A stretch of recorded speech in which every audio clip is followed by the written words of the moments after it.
Olá, estudante, seja muito bem-vindo para mais uma aula de lógica matemática. Hoje, o conteúdo que nós vamos estudar é os diagramas lógicos. Veremos então qual a importância dessa ferramenta em trabalhar com proposições, que a gente vai entender, né, que são as proposições categóricas, e depois conhecer um pouco dessa estrutura, ok? Então, nós começamos aqui trazendo sobre os diagramas lógicos.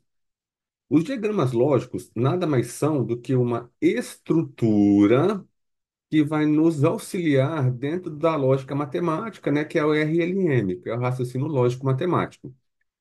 O diagrama lógico não é apenas um conteúdo, mas sim ele é uma ferramenta que nos auxilia na resolução de questões, questões essas que envolvem as proposições categóricas.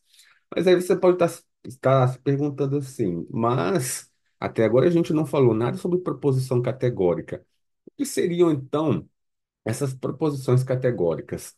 Essas proposições categóricas são proposições que vão apresentar uma certa forma, e essa certa forma na escrita nos permite classificá-las nesse sentido. Então, quando a gente fala de proposições categóricas, as proposições estarão sempre nessa forma aqui. Primeiro, todo A é B. Segundo, nenhum A é B. Terceiro, algum A é B. Ou quarto, algum A não é B. Então, essas expressões são as expressões que configuram as proposições categóricas, as quais nos permitem utilizar os diagramas lógicos para resolvermos essas questões. Visto isso, vamos agora então entender melhor como funciona a aplicação dos diagramas lógicos no estudo dessas proposições categóricas. Então, nós começamos aqui com o primeiro exemplo que temos aqui, ó. Todo A é B. Exemplo de uma frase que envolve essa proposição. Todo professor é rico. Então, podemos representar o professor como um círculo menor que está dentro de um outro círculo maior, que é o círculo dos ricos.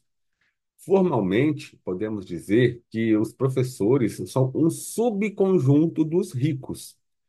O que nós precisamos prestar bastante atenção é que quando falamos que todo professor é rico, igual está sendo mostrado aqui, não é a mesma coisa que dizer que todo rico é professor.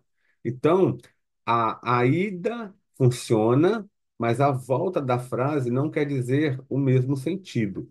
Então, observando isso, em diagramas lógicos, temos o seguinte. Aqui nós estamos aqui, é como se a gente tivesse o primeiro conjunto, que é o conjunto dos professores, tá? E o outro conjunto, que é um pouco maior, que é o conjunto dos ricos. Quando a gente atende a essa proposição categórica aqui, falando que todo professor é rico, então a gente limita a dizer que todo professor que esteja, né, que é formado aqui nesse conjunto, vai estar dentro do conjunto maior, que é o rico. Então vai se formar essa representação aqui, ó. Professor é um conjunto que está contido, né, dentro do conjunto dos ricos. Então, eu posso dizer que todo professor é rico, mas não posso dizer que todo rico é professor, porque digamos que essa parte aqui é formada pelos ricos que não são professores. A gente não sabe quais são essas profissões, mas a gente sabe que essa parte rachurada aqui são os componentes ricos, mas que não são professores. Continuando aqui. Peraí, ó. Por isso, no diagrama acima, o conjunto dos professores não cobre totalmente o conjunto dos ricos, de modo que os ricos que não são professores são representados pela parte de fora do conjunto dos professores, mas ainda dentro do conjunto dos ricos, que é a parte que eu fiz, que eu mostrei agora aí, que está rachurada. Segunda proposição categórica. Nenhum professor é rico, tá? Nesse tipo de diagrama, representamos os dois conjuntos totalmente separados entre si. Dessa forma, estamos mostrando que não há uma intersecção entre eles e que, portanto, não existe nenhum elemento de um que também seja elemento do outro. Quando existe, né, um grupo de conjuntos que não possui interseção entre si, né, conforme a gente vai ver na imagem 2, nós dizemos que esses conjuntos são disjuntos. Então, observe aqui, ó, o rico é um conjunto e o professor é um outro conjunto. Só que ambos não têm contato um com o outro. Não há nenhum elemento dos dois conjuntos que seja comum em ambos os conjuntos. Então, rico é um conjunto e professor é um outro conjunto. A forma de se representar nenhum A é B é conjuntos disjuntos, igual nós vimos quando não possui nenhum elemento em comum entre eles. Então, este aí é um segundo exemplo de uma proposição categórica.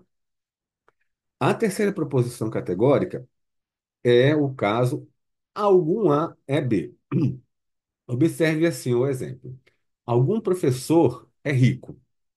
Esse tipo de proposição, ele tem que ser representado com um diagrama onde a gente percebe uma intersecção entre os dois conjuntos.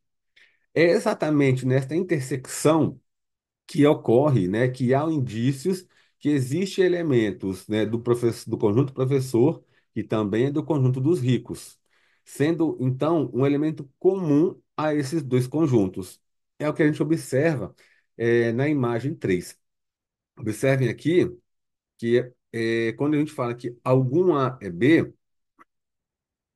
a gente tem a representação dos conjuntos na intersecção.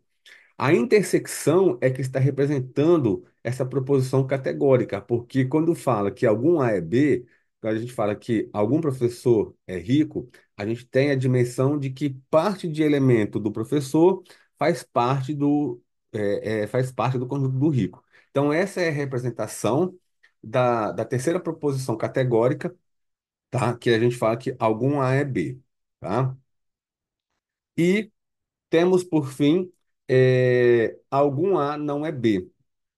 Aí nós temos assim, ó, algum professor não é rico. É uma situação contrária ao exemplo anterior, tá? No entanto, a parte do diagrama que estaremos interessados será o conjunto dos professores que não são ricos, ou seja, a parte do conjunto que está fora da intersecção. Então, observe que no desenho, na representação categórica, a gente observa, né, que os conjuntos eles têm uma intersecção entre si na representação gráfica, só que a parte que nos interessa, a parte rachurada, é a parte que fica sem estar dentro da intersecção. É como se fosse a negação do que a gente tinha falado aqui em cima, que a gente fala que, ó, algum A é B, tá? E aqui a gente fala que nenhum A é B, como a gente está mostrando aqui, ó, tá? Que algum A não é B. Então, com isso, a gente consegue vislumbrar, né, as quatro proposições categóricas, onde nós vimos, né, que elas podem ser representadas aqui, ó. As quatro proposições categóricas que nós vimos aqui, elas podem ser representadas por meio dos diagramas lógicos, e são esses diagramas lógicos que nos auxiliam na resolução desse tipo de questão. Então, recapitulando, olha, todo A é B é uma proposição categórica, nenhum A é B é uma outra proposição categórica, algum A é B é uma outra proposição categórica, e algum A não é B é a quarta proposição categórica. Com isso, a gente finaliza essa aula. Então, agora eu peço que vocês, né, busquem as atividades desse conteúdo, diagramas lógicos, tentem resolver essas questões. Depois, caso não conseguirem, revejam esta aula para que vocês possam, né, talvez ver outros de uma outra forma para auxiliar a resolver. E depois a gente vai vir com a resolução dessas questões numa próxima aula. Então, a gente vai encerrando por aqui a aula de hoje. Muito obrigado, um grande abraço e até a próxima.